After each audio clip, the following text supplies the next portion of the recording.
Hey guys, I'm Troy. And hey guys, I'm Cody. Not really on here a whole bunch, but Yeah, he's thought taking Alex's place for today. yeah, Alex got busy with some other stuff today, so I'm gonna hop in the booth and we're gonna talk about Mainly basketball, the NBA, and then the end of March Madness. yeah, Which, yeah, pretty big deal. UConn, first time in their entire program, they lost the national championship game on the women's side. man, that South 14, what were they, like 7-0 before that? yeah, they're 7-0, but that South Carolina team, Dawn Staley, Aaliyah Boston, that entire team is crazy. She has like almost 30 straight double doubles. All I know is it's. I don't think it's that far fetched to say they both might be in the tournament at the championship next year. Oh yeah, for sure. I think that South Carolina team though might be a dynasty in the making at this point. I mean, they've won what, two of the last like three tournaments, something like that. Two of the last four. Yeah. I don't know. It might be a little handing off of the torch from Gino Auriemma and that UConn women's team to South Carolina and the women's basketball team with Dawn Staley. I mean, wasn't even close. Like, pretty up. I mean, man, I had UConn going all the way, but like, I mean, at least they kept their Final Four streak intact, which I think is even more insane that they're 7-0 in the Natty. I mean, 14 straight trips to the Final Four. mm-hmm.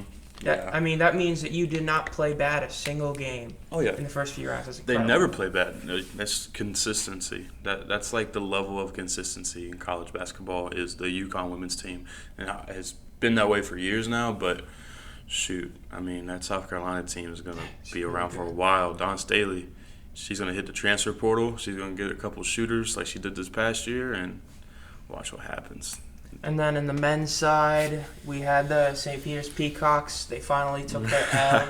Man, They made it to the Elite Eight, lowest seed to ever do it. There hadn't been a 14 or lower seed, and they made it to the 15 seed. man, that team is crazy. I don't understand that team. I mean, I know that they didn't win it all, and it's pretty easy to see why. But I think there's an argument. I'm not saying it's true, but there's an argument to me they were the best defensive team in that whole tournament. That's an argument that I The think is way not terrible. they shut down Purdue, like after they blew their lead and Purdue got the lead back, they just went so hard on defense, and possession after possession, Purdue just lost it. I mean, Purdue had a huge height advantage, and the team that played better defense was the shorter team. Yeah. I mean, that's just great coaching and a lot of just, hard-working Yeah, players. the defense that they put, the pressure they put on Jaden Ivey in that Purdue game was, I mean, it was different. And then when you hit shots like they were hitting, and you're that good on the defensive side of the ball, I mean, it's only gonna, you're gonna go on runs regardless of how like close the game. If the game is close, then you're gonna have a fighting chance at the end of the day. I mean, if you can make stops, that's the key to college basketball, especially if you can get stops on the defensive side, then you're gonna end up getting points as long as you just run the floor, get out in transition. I mean, that's kind of what they were doing. I mean, their guard play was, pretty crazy on the offensive side before they got to the Elite Eight against Carolina. But I just loved how when they were against Purdue, they just did the whole hockey line change. They just straight up said 5 for 5. They did like 3 times. the platoon swap. Yeah, whole, man. I mean, that shows you got a lot of depth on your team too. Yeah, I remember almost 10 years ago, John Calipari was doing that with like his Anthony Davis team, and like that was crazy. Well, I will say Platoon swap. St. Peter's was a great run. Your team's definitely not doing it next year. Because Yeah. I know three of their stars have already entered transfer protocol, Mhm, and then Shaheen Holloway has already left to go Yeah. pretty much down the street. Yeah, he's going to his alma mater, Seton Hall. Honestly, good for him. I- I don't blame him at all. I wouldn't be surprised if some of those players that enter the transfer protocol go there. Just go. I with can them. see it, Because, but I mean, it's not like you're going to, like, a big school, but you're going to a bigger school, and you just keep with your coach. I mean, I could see that. yeah, these guys aren't going to be like transferring to top 25 schools for sure. They're definitely going to be transferring. If they go to a Power 5 conference in the NCAA, they're going to be transferring to a school that's a little smaller, or maybe like a mid-major, like like Wichita State, Creighton, schools like that. I could see these kids transferring there, but hey, go for the Peacocks. Beating Purdue on National Peacock Day, we love Pretty to see cool. it. And Not as good luck against UNC. yeah, they didn't shoot the ball as well. That's the one thing that got them there was just they were able to shoot the lights out, and then so you really didn't have to worry about on the defensive side when it came to getting rebounds and when it come to getting dominated in the paint because you were hitting your threes. So But Baycott crashed the glass like he did the entire tournament. Just saw a stat. He's the first player in NCAA tournament history to record 6 straight double doubles in all of his games that they played. So shoot, Pretty good. yeah. Carolina was the team of destiny to get to the national championship game, which we'll talk about here in a minute. But Yeah, because that Final Four, you had Duke versus UNC, which unbelievably for two of the most storied men's programs was the first time ever that's happened. And then the other side, you had Kansas and Villanova, which yeah, let's talk about let's talk about Villanova for a second, because nobody else has. Exactly. I mean, they're literally the only team that no one talked about, because it's like you have the big rivalry game. I mean, even outside of North Carolina, the big game was UNC versus Duke. Oh, yeah. And then aside from that, you were looking at Kansas as the team to beat. Mm-hmm. No one was looking at Villanova. And, they got pretty much pwned by Kansas. Well, they couldn't really. So once Kansas established David McCormick in the paint, Villanova's tallest defender is like 6'6".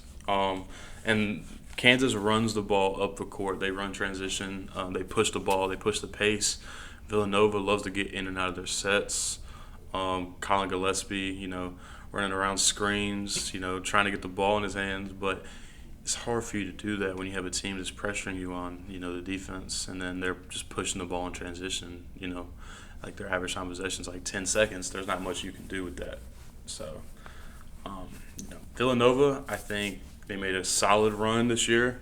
They definitely exceeded expectations in a lot of people's opinions, and mine too, making it to the Final Four.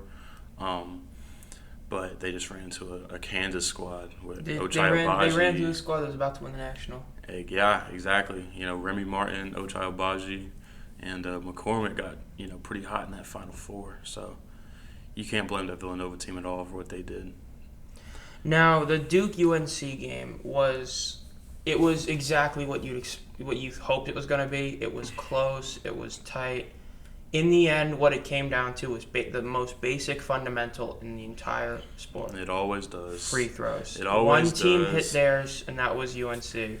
I know Cody's a Duke fan. Yeah. But if you look at it objectively, if you're not going to make your free throws, you don't deserve to win the game. Yeah. The Jazz should have beat the Bulls in the finals. Mm-hmm. They missed their free throws. Yep. They didn't beat them. It's that simple. The main thing with this, first of all, let's go ahead and get out the way. This is the greatest rivalry in all of sports, and I'm willing to argue anyone on that. Wow. Spoken like a Duke fan. I know a lot of people are going to say Yankees, Red Sox. Lakers, Celtics. I know a lot of people are going to say Real Lakers, Madrid, Celtics, Barcelona. Real Madrid, Barcelona. A bunch of different things you can say, but when it comes to delivering in the moment, this Carolina-Duke rivalry will always be the best at having big-time moments, big-time shots, big-time plays, and it always matters because, not a lot of people on the national stage want to go and watch college basketball games, but they'll watch Carolina-Duke all the time. So when it comes down to it, yes, like Troy said, I'm a Dookie at heart, always have been, always will be. Love Coach K to death. But I think that it came down to free throws. It came down to we just didn't hit shots. And being brutally honest, Coach K kind of got outcoached in that moment. There's things that he could have done to push the ball into the paint a little bit more, maybe to stop Carolina from getting, Caleb Love and R.J. Davis open off of that high screener roll that they love to run. So, yeah, I think Coach K got a little outcoached, which has been happening a little bit more over the past couple of years.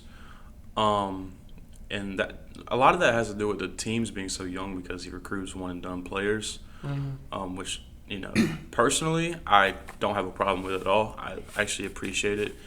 One and done? One and dones, yeah. Oh, wow. Instead of the 3-star, 4-star athletes are going to stay for about 2-3 years. Because I'd rather have the most talent on the team because the most talented team is going to win the most games at the end of the day. But at the end of the day, Carolina hit their shots. We didn't. I saw a stat. We shot 20% from 3 and 60 from the line.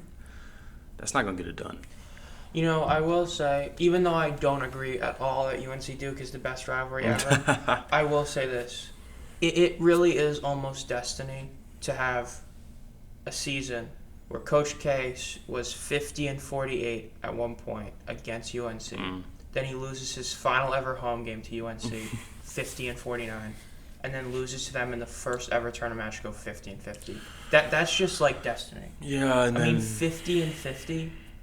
It's never gonna change. Coach Hayes retired. It's gonna stay that way. Yeah, it's always gonna be equal, and that's incredible. Yeah, it's not really that incredible as a Duke fan this year. But, Yeah, as a Duke fan, it's not. But like when you look back, that's like one of those stats you're gonna be like, man, that's insane. 50-50. Yeah, we shouldn't have been in that. The game should not have been that close. The fact that we only lost by 4 in the Final Four, and then the game at Cameron, the expectations and the pressure was way too high for this young team. You have all the old Duke legends in the house, in the building. They got off to a good start, but Carolina just fed off of that energy. And they were coming off an emotional blowout loss to Pittsburgh at home. So it was a big deal for them to go out and get a win at Cameron. I mean, I don't think in the years I've followed the NCAA tournament, there's ever been an 8 seed that's been as revered and as considered as good as this UNC team. That team was not an 8 seed. No one has viewed this team. People were legitimately saying they could beat Kansas. In almost any universe, you don't say that an 8 seed's going to beat a 1 seed. But this team was different. That Carolina seed was not an 8 seed at all. But, we mentioned his name a bit, and now they're going to the Natty. Caleb Love kind of laid one of the biggest eggs in recent memories. His final stat line was 20. Dude, his field goal percent was 20.8% from the field against Kansas. Man. He had 3 rebounds, 2 assists, 1 block, no steal, and he had 13 points and 4 turnovers. I mean, he went from playing awesome. He was 55% from field the game before against Duke, and he had 28 points, and then he just does that. It's like, man, that's terrible. That's terrible. Well, when we start looking at the matchup, Kansas and Carolina on paper, I mean, both teams are very similar to how they play. They have a dominant big man who can get, crash the glass and get points in the paint. They have a bunch of, shooters around the perimeter that can come around screens and knock it down when they need to. And then you got really good guard play on both sides with Obaji and Remy Martin for Kansas, and then Carolina you have R.J. Davis and Caleb Love, and both teams want to push the pace. So going into the game, it's kind of we'll see how Carolina reacts coming off of that emotional win against Duke. And until halftime, it looked like they came off really good. Yeah, they played really well. I mean, they got off to a slow start in the first couple 5 minutes, but once they started getting into their sets, Brady Manick was on fire, coming around screens, pick and pop situations. He was knocking it down, and they were moving the basketball, which was different because, like Troy said, Caleb Love and R.J. Davis were kind of playing that. They take the screen and then they kind of just go off that defender and score like they've been playing all tournament. But it was not working against Kansas early. So it kind of, they get up to a 16-point lead at one point, 15 at the half. So when you go into that halftime, if you're Hubert Davis, you got to be preaching to your guys, keep moving the basketball, keep playing the tempo. And, I'm pretty sure he did, but Bill Self, man, it starts on the defensive side of the ball, like we said earlier in college basketball. You got to get stops, especially that team, for them to push it in transition and do what they want to do and push the pace. And, man, they do that. They locked up. They face-guarded Brady Manick. They kind of kept the ball from getting entered into the post. And this was, McCormick was in foul trouble. A lot of their team was in foul trouble. So, I think that Kansas did a great job of kind of saying, all right, we're going to let Caleb Love and R.J. Davis beat us by taking contested shots like they have all tournament, because that's what they were comfortable doing. And they were going in. I'm not saying it's not bad, but, a lot of times in college basketball, especially at that high level, you can't just be like, oh, well, you got to go win this matchup the entire game. You're not going to win that way off of one player. And, Carolina kind of fell into that trap, and Kansas just... Yeah, because, the worst part of Caleb Love is in this entire tournament, every other game he's been awful and great. The first game against Baylor, he was terrible. He shot even worse. He shot 16.7%. Yeah, the first game and he had against 5 Marquette, points, and he had he's pretty 6 bad. turnovers. But then you look at UCLA, who were my original tournament. I had them winning the tournament. Mm-hmm. He scored 30 points on 45%, which, yeah, 45.8% isn't great, but 30 points is really solid, only 1 turnover. Then against the Peacocks, he only had 14 points on 35%. Then against Duke, 55%, he scores 28. And then he goes 20% at 13 points. I mean, I don't know. Is he entering the NBA draft this year or no? Because I don't think I would if I was him, because I was an NBA scout and I'm looking at that. That's a very inconsistent player with inconsistent shot. And it'd be, do you think you can actually fix his mental problems of when he shoots and when not? Because if he's hot, he's great. But as he's shown this whole tournament, he can be off and he'll just keep shooting and be bad.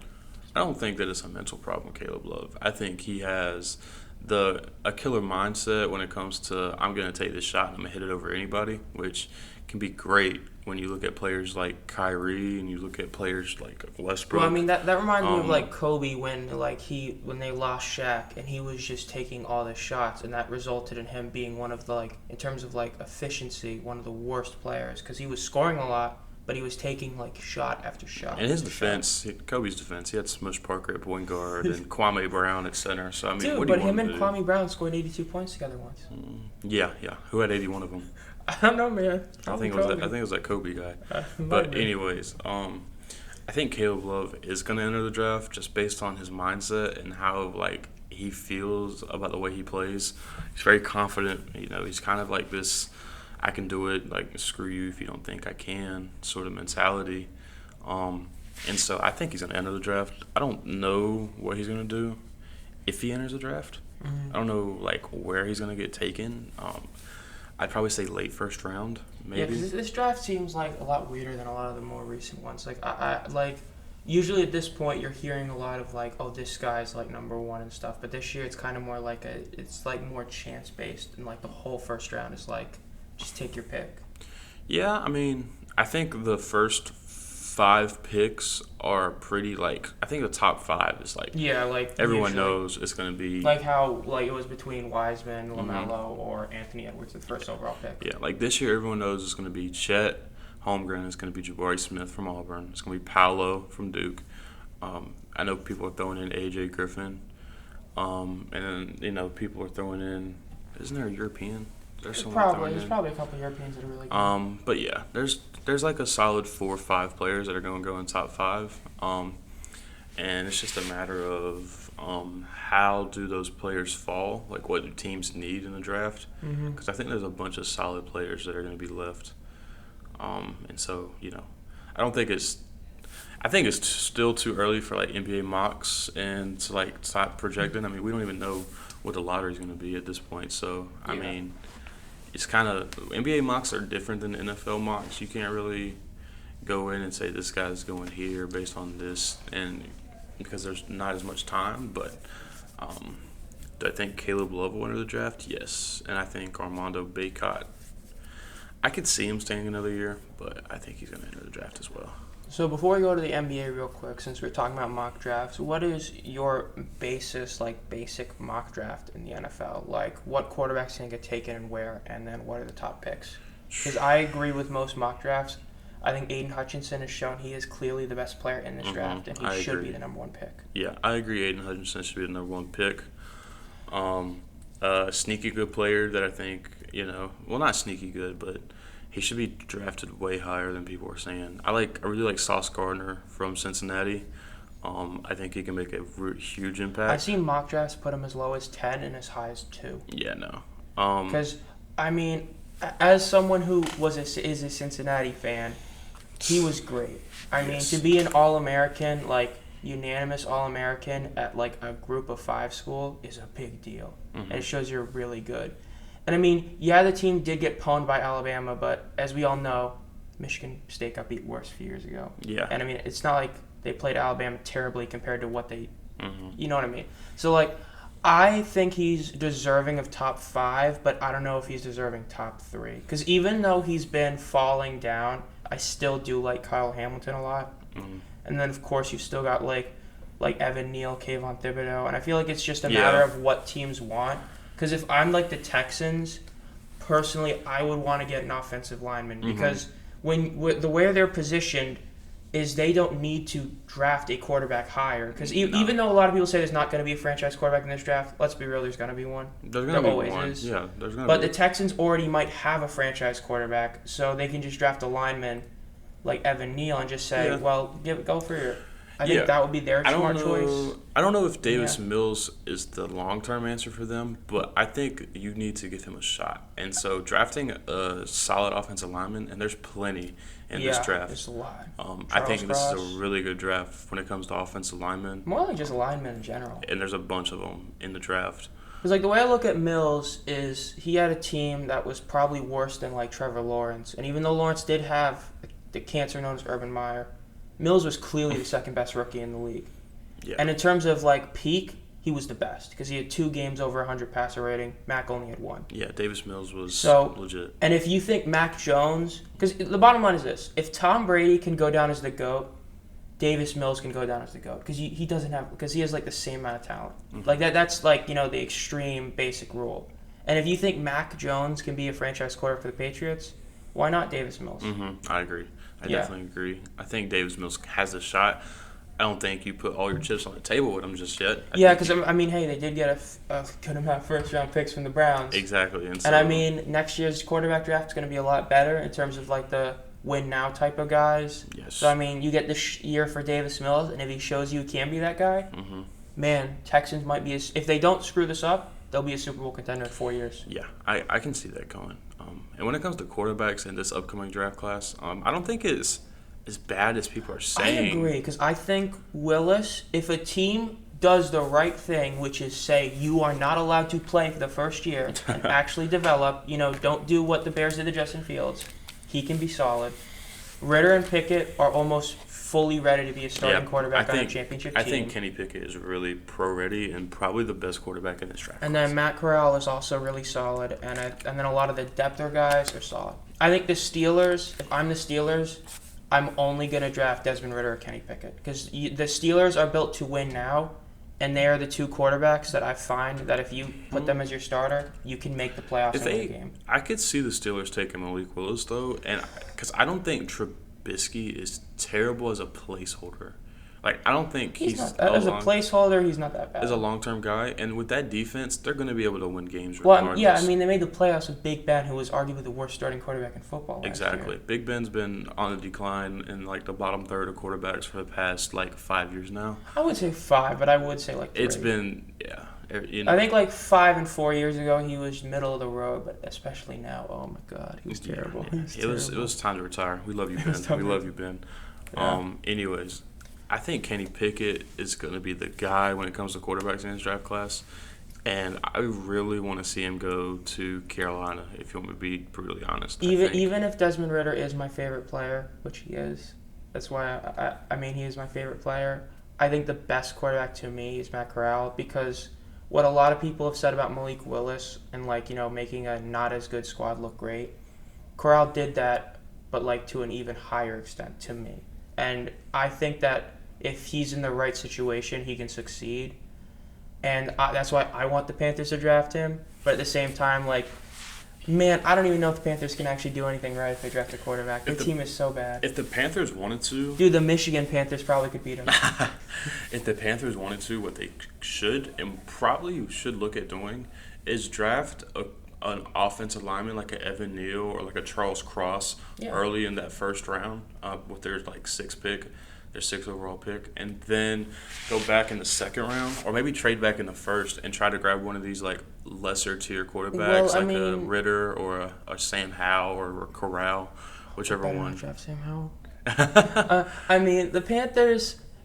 PJ Walker is 2-0 as a starter. Just draft an offensive lineman. Draft Bailey Zapp or just some 2nd tier quarterback in the 2nd or 3rd round. And just let them both have it. We've already seen Sam Darnold. We saw him pretty much for 2/3 of a season. We already know what we're getting out of him. The thing with this Carolina team is the offense has been way too dependent on Christian McCaffrey staying healthy. He's not healthy. So, and I feel like losing Curtis Samuel. Granted, he got hurt last year, so it wouldn't have made a big deal. But losing Curtis Samuel really hurt. And I think what's really hurt this team is the fact that they still do not have a actual tight end. They have Ian Thomas, who's been there since 2018 as their starting tight end, and he has shown year after year he's an okay blocking tight end and an awful pass catcher. He's Why is he still on this roster? He's cheap, and it's hard to find good tight ends, honestly. So you just kind of stick him but out. you know stick what? It out. I don't know if it's that hard to find one better than him. It might not be. It might be a little easier to find the harder tight end. I mean, our team lost a lot of our great cornerbacks, but we still have a solid group. We still have Dante Jackson, AJ Bouye, CJ Henderson, 3 really young guys that are going to be great. And then, I mean, I wouldn't mind drafting another guy if we just – I just hope they, do something smart in the offensive line. Because I always believed that a quarterback is the most overrated position in rebuilding a team because – the quarterback means nothing if your offensive line is terrible. I agree. Because the way I view it is this. A great quarterback can't hide a bad offensive line, but a great offensive line can hide a bad quarterback. Good offenses start on the offensive line, and great defenses start on the defensive line. That's always how it's been. It starts in the trenches. My mock, I think Aiden goes 1. I think I can see I think Pickett goes to the Panthers. And I'm a Packers fan, so, So, what quarterback are you guys hoping you draft? None. I saw something. I don't hate Watson out of North Dakota State. Traylon Burks, of course, he's going to be a great one. I don't think he's going to fall to us that low. But I think we're definitely drafting pass-catching receivers. We need them. Allen Lazard. There's no way we're going to have him as our wide receiver 1 at all. It's we paid Aaron a lot of money, and losing Devontae was a gut punch. And Equineme St. Brown and MVS. St. Brown's okay. St. Brown can go, but MVS Well, was another one. Well, when your best receiver is Allen Lazard, you kind of want to take anything you get. Yeah, exactly. You kind of want to take what you can get. Scotty Miller. Okay, yeah, I'm good. Go get him. I mean, I have bad memories of Scotty Miller. Danny Amendola. Okay, we're not Tom Brady. We're Aaron Rodgers. We don't take little white boys and throw them 2,000 yards a year. But you want the great receivers. Yeah, I think this is actually a pretty solid draft class. I think a lot of people aren't hyping it up as they usually do because of the quarterbacks. And I still don't think the quarterbacks are terrible. I still think they're solid. I mean, you still have mock draft after mock draft having 3, maybe even 4 QBs taken in the first round, despite the fact that probably 80% of the teams that needed a quarterback got a legit quarterback. Yeah, they got a legit quarterback. So, I mean, when you still have mock drafts doing that, I mean, it's a big deal. And plus, at the end of the day, it's pretty obvious. It's fair to say that if you could have an A-tier quarterback, but you're paying him A-tier money, you'd rather have a B-tier quarterback that's being paid D-tier money, i.e. a rookie quarterback. Exactly. I mean, if you pay an Aaron Rodgers, Pat Mahomes, or Dak Prescott, guess what? You don't get Travis Kelce. I mean, Tyreek Hill, Amari Cooper, or Devontae Adams. Look at Jimmy Garoppolo and the 49ers, what they've been doing the entire time. Cheap. You built behind one of the top tackles in Trent Williams. You get a stable of running backs that you don't have to pay too much for. Deebo Samuel, best running back. Deebo Samuel, a solid, dynamic receiver. And then you have George Kittle, who can get it done on the offensive side with a solid defense and a defense that's going to stay relevant for a while. Just because of the way they coach it and they play down there. Man, I've been thinking about how Cordell Patterson, Marcus Mariota, and Kyle Pitts are going to be really fun to watch on the Falcons. Dude, imagine if Patterson had signed with the Niners. Dude, that offense would have been insanely just chaotic and just fun to watch. An offense that we need to watch out for, though, coming up, coming from that 49er tree, the Dolphins, you get Tyreek Hill, you get Jalen Waddle, with McDaniels coming from the 49ers. Putting an offense together for Tua finally. Well, the big thing about that for me is this: if Tua fails with this roster, it makes the Brian Flores firing look even dumber, since that was the main reason he got fired, because he didn't believe in Tua. Yep, I think that I don't think it was. I mean, it was mainly. I think that the Dolphins hired a good replacement, but I don't think he should have been fired. Yeah, I mean, it's like I view David Culley. David Culley never deserved a head coaching job, yet he didn't deserve to be fired. Yeah, he didn't. It's so weird to say that, but you have to take in consideration when they were hired. David Culley just kind of came out of nowhere even more than like anyone else. And then his firing was like, really? Yeah, he came in when the franchise was like under fire, like, and it was really bad in Houston this past offseason. You know what? You know what? They'll end the season. Lovie Smith will be a great coach because I know he's a great coach, and he's gonna get fired, and they're gonna try and hire Josh McCown, and then they're gonna not do it, and then hire someone else again. Nah. 'Cause I believe, you know what? You've already done it twice. You don't care what any of like the NFL or activists are saying. Just hire Josh McCown if you actually think he's that guy. Because you don't just give him 2 head coaching interviews in a row Yeah. in terms of years and not think he's going to be that guy. Like, just do it. I don't know what they're doing with that. I honestly, when it comes to the Texans and They're the only team that rivals the Browns for like ineptitude. yeah, they're Jack Easterby. That guy is different, man. What a preacher. That's what he is. Legend. He was for the Patriots at least, and then he comes in and says that God told him to hire Lovie Smith, so he hires Lovie Smith down in Houston. So, I mean, hey, but when it comes to that Dolphins take, I think Tua is, if he can't do it behind, and he actually has offensive line now, so that's not an excuse anymore. Especially if they draft more and Teron Armstead stays healthy, that offense should go. And you just have to, they have solid running backs now. It's not terrible. And then you have Tyreek, you have Jalen Waddle, the 2 fastest receivers on the field that are in the league. So McDaniel is going to storm and put together some crazy offensive schemes that I can't wait to see. And, that defense, if it stays solid like they were under Flores. If the Dolphins don't finish top 2 in that division, it's a failure. That division is, if the Jets are They should be able better than the Patriots. to put together a solid draft, that division is looking really scary in the future, especially if Zach Wilson is able to be the guy when they get he has some weapons, but he needs a couple more and maybe a solid.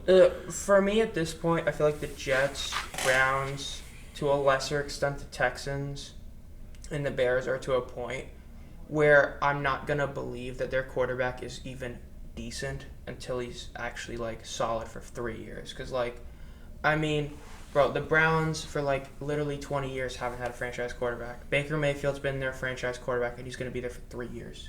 And then, the Jets, literally their best quarterback since 2005 is Mark Sanchez. Yeah.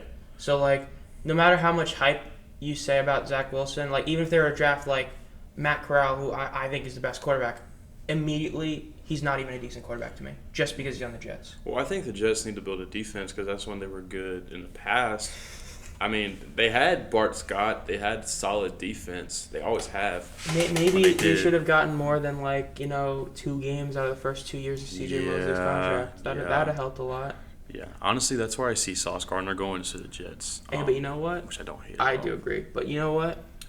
That Jamal Adams trade looking real good. Yeah. So yeah, my mock, I think it's a really solid draft class. I think it's underrated. Really underrated. And I think a lot it's kind of like the 2013 draft class, where a lot of people viewed it as terrible because the best quarterback was Mike Glennon.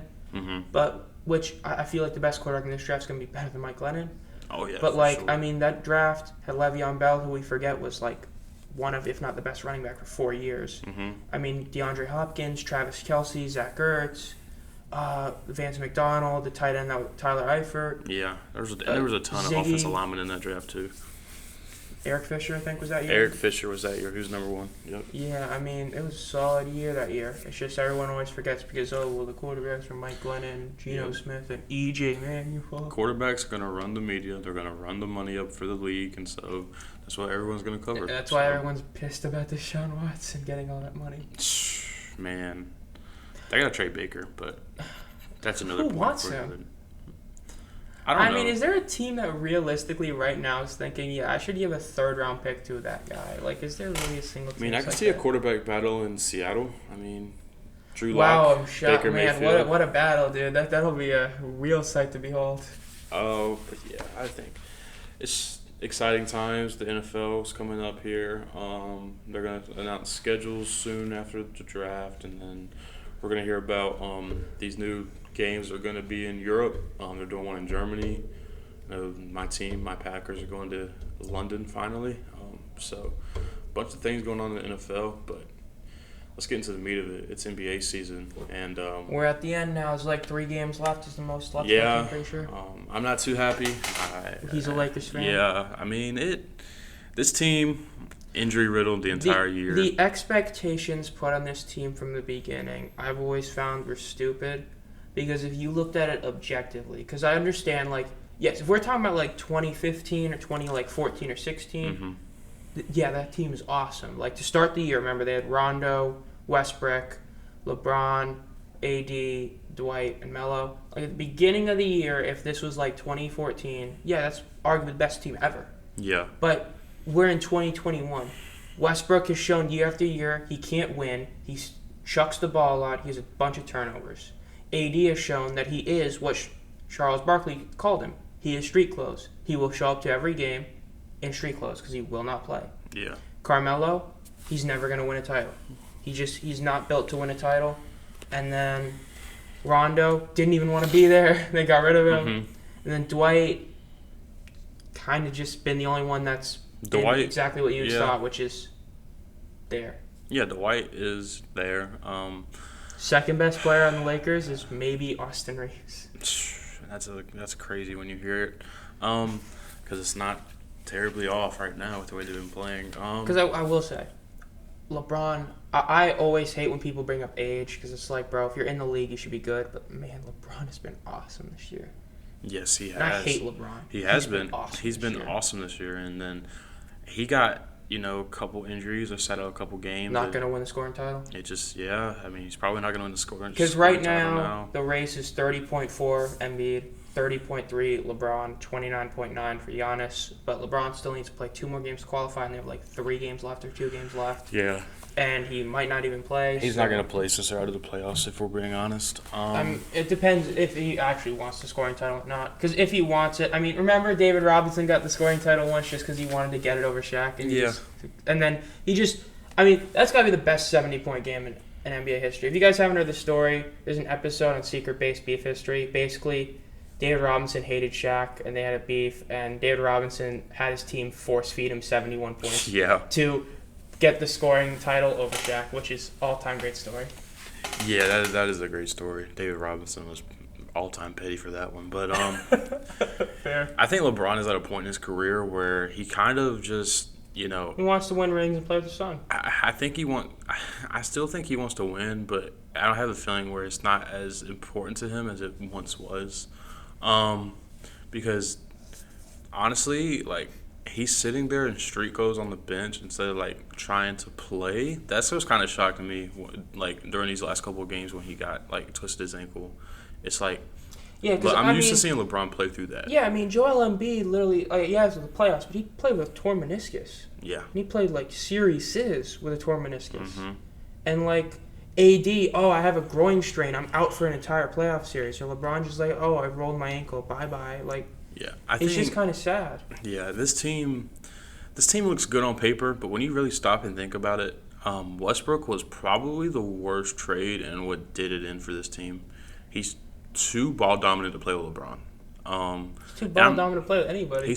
And especially when you add in Carmelo, you add in AD, you add in when we had Rondo. That's probably why I wanted to leave, was just because of Westbrook. Yeah, I mean I don't blame him at all. Westbrook. I'm not saying he's a bad player. He's a solid. He's a Hall of Famer. He's a great player. Deserving Hall of of top Famer. 75 all time. It's just he's a player that is not gonna win. Like he's just one of those players that he's just like genetically is not a winning basketball player. The type of superstars that you need around Klay are like players that are good without the ball in their hands. So like Klay Thompson's and like solid big men like Steven Adams when he was on the Thunder, like. Those type of players, those 3-and-D guys, and then guys that are going to crash the glass when he bricks, because he's going to brick and shoot a ton of shots. Those are the players he needs to play with, not players like LeBron and AD who are going to go get their own shot and push the ball and be the alpha on the team as well. I think this team just had too many guys that were like the figureheads or like too many like. You need veteran voices in the NBA to be a solid team, but you like, don't need that many. Yeah, and especially because like most of the time when you talk about a veteran voice, it's someone who either knows they're over the hill or someone who's just solid, like a Kevin Love. I mean, I remember all this talks about how the past 2 years he was going to get traded from the Cavaliers, and look, they're back in the playoffs now. Yeah, And I mean, now he's the veteran on that team. Yeah. I mean, it's just, you got to play smart. And then the Lakers, I mean, they built their team, and they kind of built it to fail. But the bottom line is the Lakers, you do know they're going to suck for another 3 years, right? Because of what they've done. But, here's the one thing. At least you even though it is a Mickey Mouse ring, you guys did win a championship. You're not going to win one for a while, but you did win. I don't know if it's a Mickey Mouse ring, but I mean, yeah, that team in the bubble we're not going to see that again for a while with this Lakers team, and that might be LeBron's last one. I really hope it's not. I mean, but that trade for Anthony Davis, that was truly like you selling your soul for a ring, because he was supposed to be the future, the heir to LeBron. It's not happening. He's going to get traded, and if not, I think they need to trade Westbrook. And I know Westbrook has been traded like 3 of the last 4 years. But honestly, he does not fit with this team at all. He didn't fit with the Rockets. He didn't fit with the Wizards, which I still can't believe is the Wizards. And he doesn't fit with this Lakers team. It's sad. I'm not – and he's a solid player. I just think it's the turnovers. It's the efficiency when it comes to his shot selection. The triple doubles. I mean, he shoots pull up mid ranges, and they brick off the side of the backboard. It's more efficient for you to take a layup and just drive it to the hoop than take that shot. I mean, if he can fix the way he plays, then maybe, but I don't think he's willing to do that. Like Carmelo was a couple years back, when he was falling off with the Knicks and then started bouncing around to the Rockets and all over the place. And honestly, it's time for Carmelo to retire. I mean, it's kind of getting to the point he cannot guard. Well, I feel like the last 4 years, it seems like one by one, all the players from that draft class are going. You had Chris Bosh, then you had Dwayne Wade, then you had Kyle Korver. Yeah, Kyle Korver. Mm-hmm. And then now it's down to Carmelo and LeBron. And it feels like it's just seeing who's going to be the last man standing. It's going to be Melo. And Melo's not going to be the last one standing. It's going to be Braun the last one standing, but Melo's gonna have to retire. It's getting to the point. I mean, he barely got his job with Portland. Yeah. And it did save his career, but he barely got that job. And he cannot guard Jack. He cannot guard anybody in the league right now. It's terrible to watch. So yeah, this Lakers team, man. L plus ratio plus they fell off. I think that. Do I think LeBron is definitely gonna get back? I think LeBron's definitely gonna get back to the playoffs. I think he's definitely still. Top 5 player in the league, top 3 player in the league. There's no doubt about that. Top 3, no. Top 5, yeah. That's a debate for another day.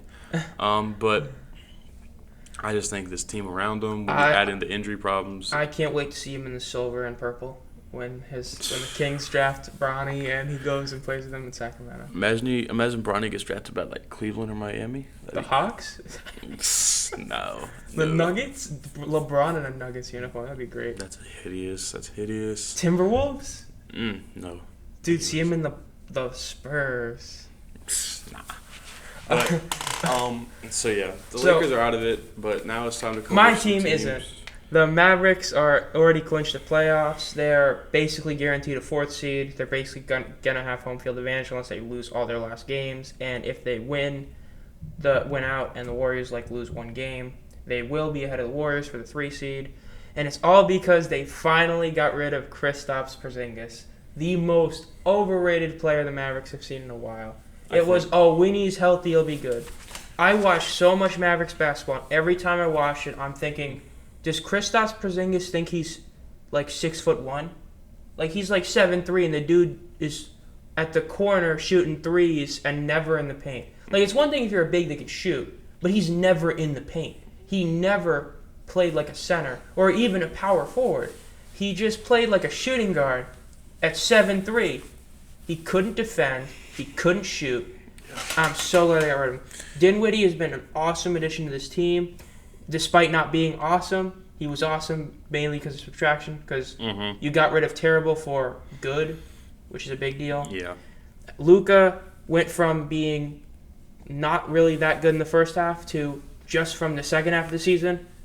Amazing. Awesome. Top 5 player if you're just judging second half of the season. Yes, I mean, he's 5th in assists now, and he's 4th in points. I think Luka and that Mavs team, it was not built for Porzingis to be around there.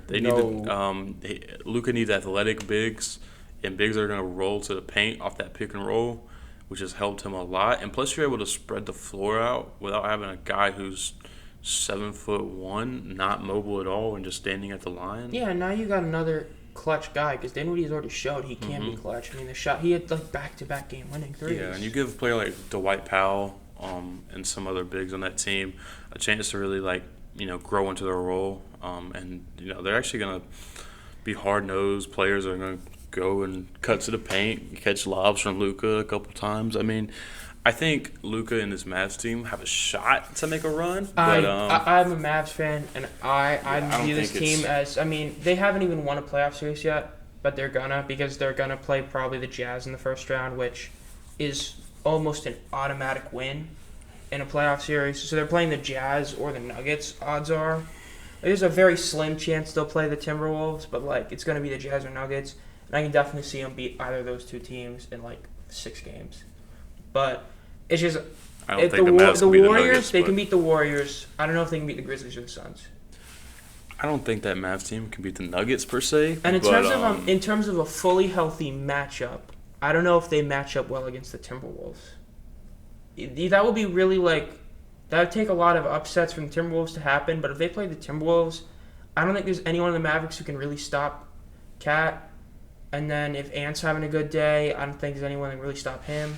In terms of a matchup, that's not a preferable matchup. Thank God they're the 7th seed and the Mavericks are 4. Mm-hmm. But I think the Mavericks can definitely make it to the second round, but I don't know if they'll make it to even the conference final. Yeah. We look at the East right now. Still a deadlock in the top 4. It's still a deadlock in that top 4, man. The Heat, if they win one game, I'm pretty sure they clinch the division, right? Yeah, the Heat, they've already clinched the division. No, I mean the conference. They'll clinch the conference if they win one game, but 2, 3, and 4 all locked up right now at 49 and 30 with the Celtics, the Bucks, and the Sixers. And then the team that everyone says should be up there right now, the Nets. They're sitting there. God. They're sitting there at the 8th seed. They're sitting there at 38. Here's the thing about the Nets. If you know the play-in rule, because remember the play-in is the dumbest thing that's ever been added to sports. The play-in rule works where it's not a series. If the higher seed wins one game, they're in. If the lower seed wins 2, they're in. So if the Nets and Hawks get to a point where the Hawks are above the Nets, the Hawks would just need to win 1 or 2 games. Yes. So this overrated, overhyped Nets team will finally be done. Because they've been overrated this whole year. Dude, they got Kyrie back, and they're still the same team they were. Yeah, I mean, I think this Nets team has a chance to make a run if they get straight. I think Seth Curry being out when they played the Hawks and different stuff like that plays a big factor in them losing when KD drops 55. You need those shooters and those guys that you can dish it to, like Seth Curry and Joe Harris in the corners, to be able to play the style of basketball they play, which is that ISO ball with Kyrie, KD. Not really too much pick and roll. The bigs aren't that crazy in Brooklyn. So I think that this Brooklyn team has a shot to make a run, but it's going to be really tough if they're in that play-in. The reason I don't think they can is because now that the East is fine, because for the midpoint in the East, you could legit say that 8 of the teams have a shot to win the title. Mm-hmm. At this point, the Bulls are too injured to do anything. The Cavs have shown that they're a bit too young. They're going to have to wait next year. The Raptors aren't doing anything. The Raptors can. Because I don't know if you know this. If you go to Canada and you're not vaccinated, you can't play. Yeah. They can steal games at home in a way that no other team can. It's not just, you won at home. No, they can steal games by having players not play. Yeah, and I think Scotty Barnes can get hot. And just because of that, the Raptors immediately have a shot to win the titles. Yeah. And you have that. It's just like the USFL. The Birmingham Stallions have an automatic edge because they have home field advantage the entire regular season. Yeah. So, the Raptors have that just outside edge that helps them. These Canadian teams, And then you have the Heat, Celtics, Bucks, and Sixers. I think they're all definitely better than the Nets. And they're the top 4 seeds. So even though the Raptors could get rid of one of them, you're going to get to a point where if the Raptors stay the 5 seed, you're going to have to play at their place either the Heat, Celtics, Bucks, Sixers, or Raptors. I don't think the Nets can beat any of those teams in 7. If it was on fair grounds, they definitely could beat the Raptors. But with 4 games at Toronto, that's saying that the team that wasn't that good without Kyrie is without Kyrie again. I don't know if that's a good matchup. I could see them beating the Raptors just because inexperience that Toronto has when it comes to the playoffs. I mean, who thought they were going to be the 5th seed this year? That's crazy. Who thought the Cavs were going to be the 7th seed in the playoff picture? I mean, The NBA has been. It's been a shock this year. It's been shocking this year. I mean, the Nets and Lakers are both not going to make the playoffs because depending where the Nets finish, if they finish 9 or 10, I don't see them making the playoffs. I see them getting knocked out in the playing round. I can see the Cavs or the Hawks, even the Hornets beat them one game. They can beat them 1 game out of 2. I could see the Hornets beating them in 1 game. I could see. I mean, the Hornets, Hawks have already done it, and then the Cavs. I don't think the Cavs. Honestly, if the Cavs get into the play-in, I think they might be the 7th seed that kind of loses out. And yeah, the Hornets will get in. LaMelo. I just think LaMelo and Trae Young, when they get hot and they get rolling, it's tough to stop. Trae Young is 3rd in assists and 5th in scoring this year. Yeah, that's crazy. And he's only behind Luka in points by 0.1. All right, Troy. So we got to start wrapping it up a little bit. Last question. Who do you have in the finals? Who are your finals picks right now?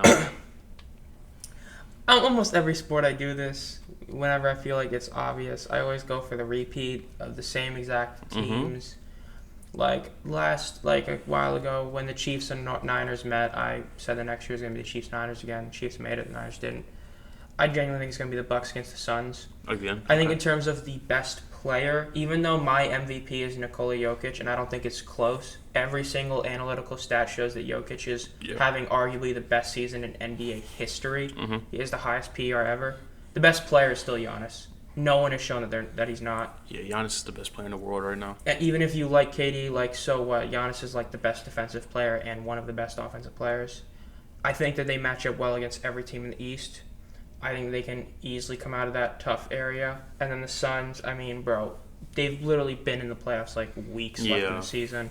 The Grizzlies are too young. The Warriors aren't going to be fully healthy, and if they are, I don't know if they can beat the Suns in 7. Mavs, no way. The Jazz are... yeah, bro, I got the Jazz winning the title. No. Yeah, I'm going Suns, Bucks, and I'm going to say the Bucks repeat. Giannis does it. Rajon Rondo stays happy. That is prophecy that CP3 never gets a ring stays true. And the Suns are sad, and then next year they're not as good. Okay, that's a solid pick. So I think that my finals pick this year, a little outside the box.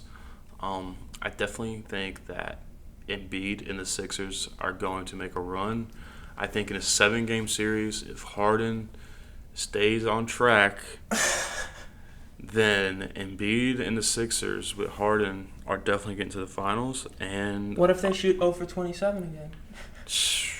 I don't even want to talk about that. And then a surprise. I think this Warriors team gets healthy, man. Curry gets on a run. Curry gets on fire. We've seen it happen before. You know, you have Draymond, you have Curry. You add Kuminga, you add Clay, who's he's still getting on track right now. This Warriors team in a 7-game series is hard to stop.